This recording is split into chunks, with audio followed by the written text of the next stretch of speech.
Olá pessoal, oi gente, tudo bem com vocês? Vamos começar mais uma aula de História. Hoje o nosso tema da nossa aula é Revolução Francesa e o Império Napoleônico.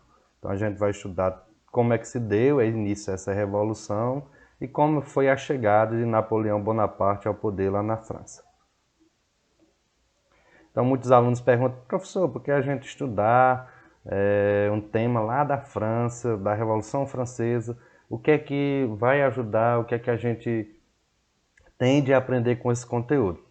A Revolução Francesa, pessoal, foi um marco na história, né, principalmente por ter ideias iluministas, né? A Revolução Francesa foi muito importante para quebrar a quebra aí com o antigo regime, né, aquele regime mais autoritário, mais monárquico.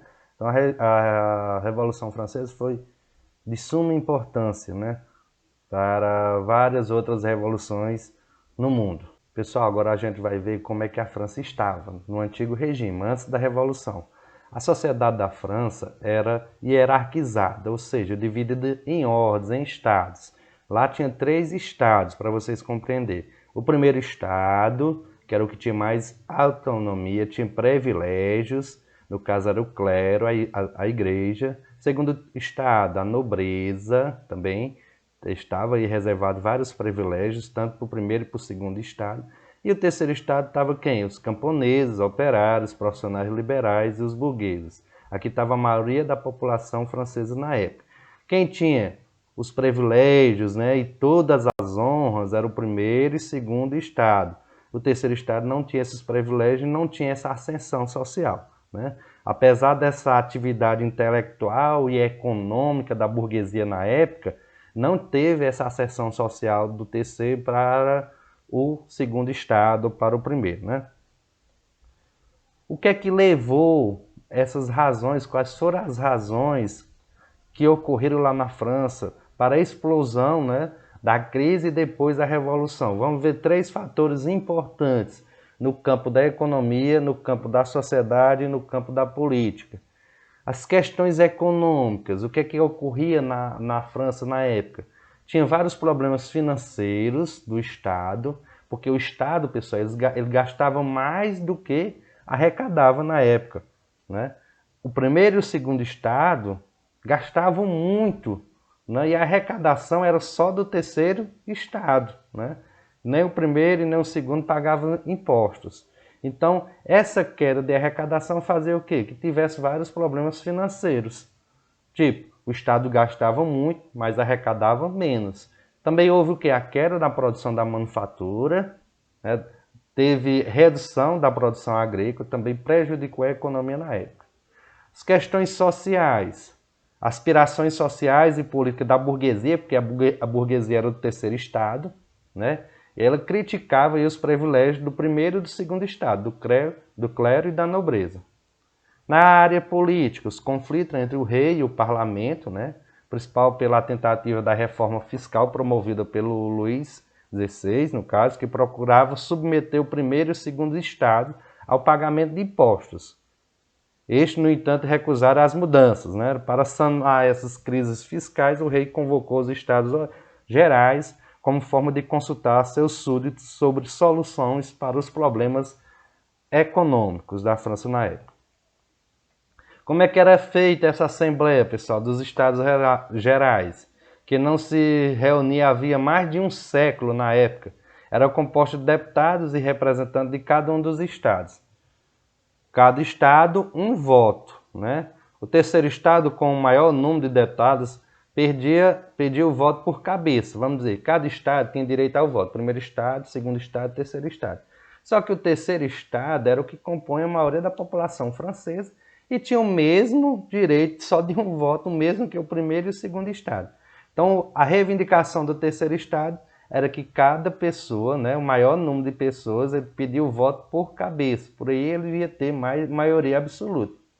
Só que o primeiro e o segundo estados, que votariam unidos para garantir privilégios, exigiam o voto por estado. E toda vida eles iam sair ganhando, né? Primeiro e segundo, 2 votos contra só um do terceiro estado.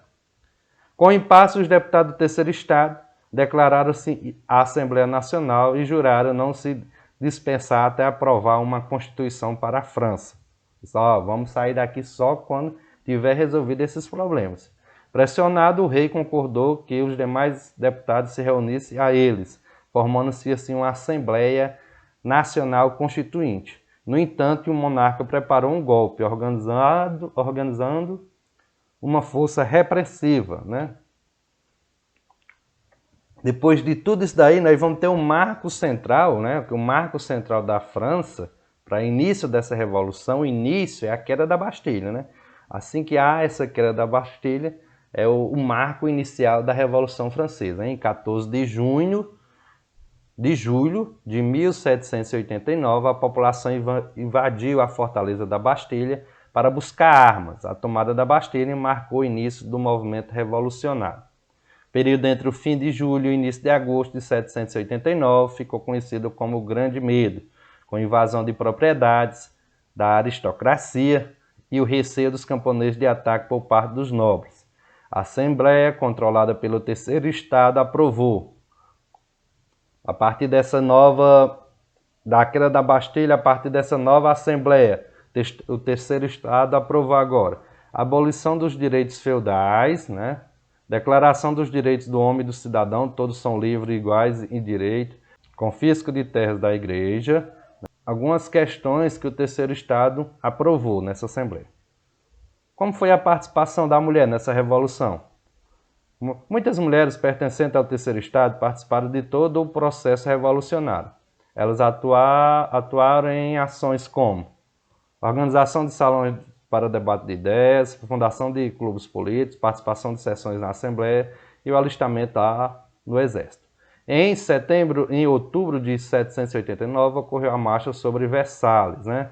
Cerca de 7.000 mulheres caminhavam até Versalhes para protestar contra o preço alto do pão e a escassez de alimentos e pedir a volta da família real à capital. A pressão contribuiu para que o rei voltasse a Paris com sua família, né?